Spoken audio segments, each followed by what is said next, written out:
পরে লক্ষ্য করি যে একটা স্কুটি সহ আরও দুজন লোক ওরা একটা ড্রাগস নিয়ে ডিলিং করছে, তো লেনদেন করছে।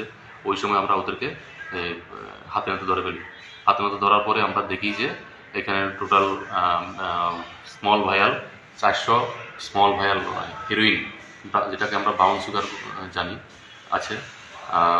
সঙ্গে ওদের থেকে আমরা উদ্ধার করি ক্যাশ টাকা 23,000 টাকা, একটা স্কুটি সিজার করি এবং এমটি প্লাস্টিক ভায়াল, যেগুলি হিরোইনের জন্য ইউজ করা হয়, 500 প্লাস্টিক ভায়াল আমরা সিজ করি।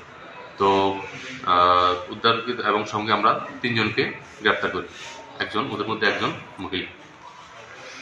কত টাকা ক্যাশ উদ্ধার হয়? উদ্ধারকৃত সিজড আর্টিকেলস এবং কন্ট্রাব্যান্ড আইটেম সহ টোটাল 4 লাখ টাকা, আনুমানিক 4 লাখ টাকা হবে। আচ্ছা, ওদেরকে আমরা আজকে কোর্টে ফরওয়ার্ড করব। তার কতদিন ধরে এই ব্যবসার সাথে জড়িত? এটা আমরা দেখছি, ভেরিফাই করে দেখছি।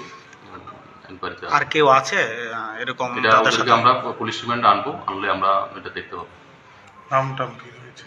যাদেরকে অ্যারেস্ট করেছি একজন হলো দিলীপ চৌহান, আরেকজন রতন দেবনাথ, এবং যে মহিলা ওনার নাম হলো গিয়ে প্রিয়া দাস। তার বাড়ি কোথায় সবাই? একজনের বাড়ি রিঙ্কুয়া, একজনের বাড়ি এখানে ইস্ট বরতলা জিঞ্জার রোডের সঙ্গে, আরেকজনের বাড়ি, মহিলার বাড়ি দলেশ্বর।